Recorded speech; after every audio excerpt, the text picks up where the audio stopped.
Welcome back to Dow's Twang. I'm Dave. So we got a little MIXOLYDIAN jam going on here. There's a couple ways you could label this, but if whenever you see two major triads, with somebody last night one on one about this topic, and really kind of was the impetus for this whole idea today. And we've talked about MIXOLYDIAN a lot. It's just an important, skill and you know part of understanding a lot of rock jams. Whenever you have two major triads like that are kind of the groove back and forth, I'm using F and G, right? In either direction, really. One sure way to address that is MIXOLYDIAN based on the higher of the two. Okay, and the reason is that if you look at it as a 4 and a 5 chord, right? Look at that as the 5, right? 4, and you relate that to a major key. In this case, that would be, if this is our 5 chord, if G's the 5, if we count back, G major. Okay, so another way of looking at MIXOLYDIAN, in this case, G, is it's the same notes that are in that C major scale, but starting and ending on G. Right? So the thing that stands out there is that if you do that, play the notes in that river of C, but go from G to G, based on the 5th degree of that C major scale, you'll get a MIXOLYDIAN scale. And you could also go down and say, okay, well, for the F, I'd get a.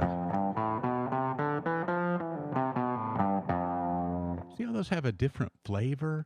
And to me, it's not as important to like label every one as a different mode and so forth. And that's really can be kind of, more confusing than it needs to be.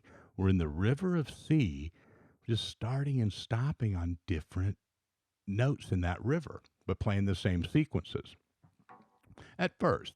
And in that demo that I just did, I really deliberately kind of did a lot of like scale kind of running, like in order. Sometimes I wouldn't discourage that, but I wouldn't always do that, in an extended way like that.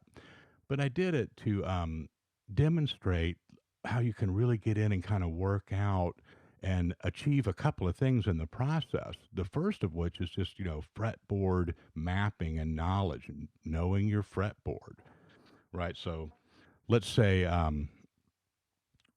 we put the track on real quick, and I won't play in 8ths and 16ths the whole time. We'll just go down to like quarter notes, and you're not going to be able to play a bad note if you stay in that river, right? So we can just start by addressing it as C real quick. I don't want to linger on that though, but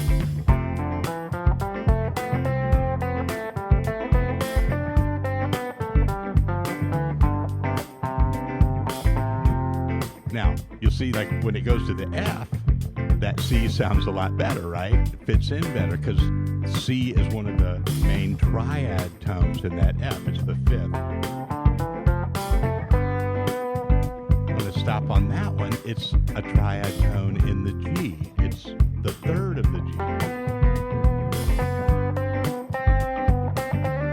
G. Okay, so you see where we're going now. I've got a new controller over here. I don't have to reach over there like I used to, like I've been doing for the last year. You won't see me leaning and leering like that, lurching. I forgot I had it for a second.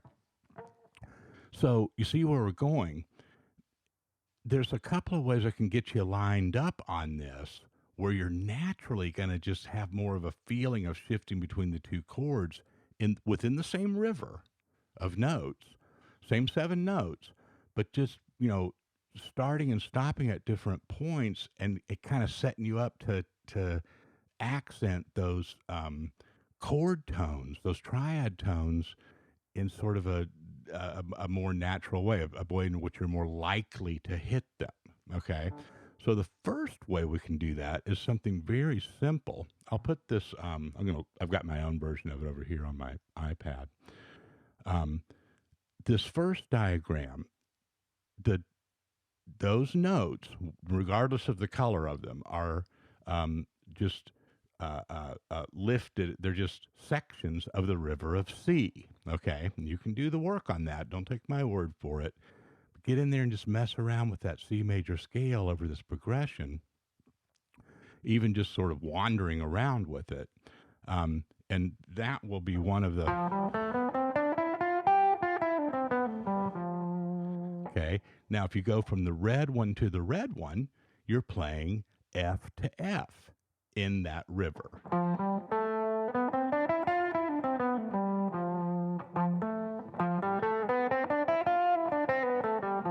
Do it in different places. I greatly encourage you to do it in different locations, okay? But you don't need me to write that out, 6 different ways. Get it in your ear, you do the work, right? And then from blue to blue is G to G. Again, you could do it in different locations, in different octaves and things. So that's the first thing you can do is put the track on. And I know I said I wasn't going to go fast, but I'm trying to kind of keep the videos, from being too long. But I don't want to sacrifice anything and rush you either. So let's take our time. F.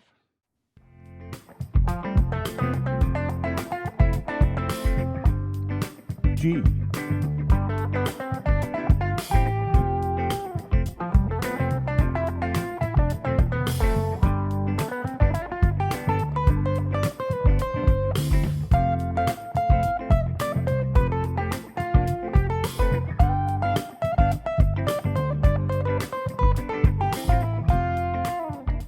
Okay, so root to root, root to root. Nothing too exciting there, right? Nothing new, right? It's still that, river of C major, right? And we're just starting on the roots of each one of those chords and playing those same notes, okay? And then I've got another diagram here that I'll show you where we do the same business but going from third to third and just see if it doesn't have a little different flavor. Looks like we're. Then I'll just go back to the F. Doesn't matter where you start, but.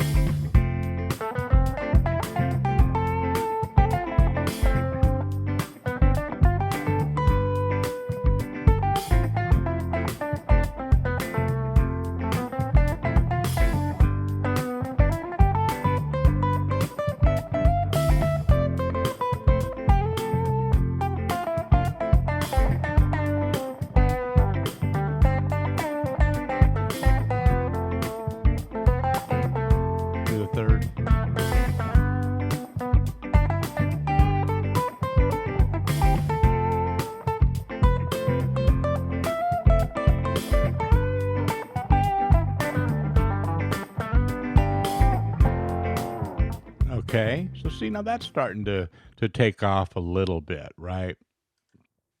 And really, this isn't, kind of like, just a warm up, and it could be. It depends on what stage you're at, I guess. But this is kind of the game, for this video, for this lesson. Just be able to, wander around in that river of C, right?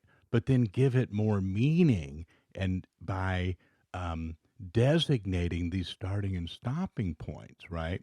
Then you can do that, of course, with the fifth. I did that in the intro too. So I just made those 2 diagrams. Maybe you could get out some pen and paper and make one for the fifth, right? You have to color code it and stuff or whatever, or you can just map it out because you're just applying the same things. So, just like you can take a major chord, a major scale, and derive a family of chords from it and a system of different scales that go that are based from those different degrees of the original scale.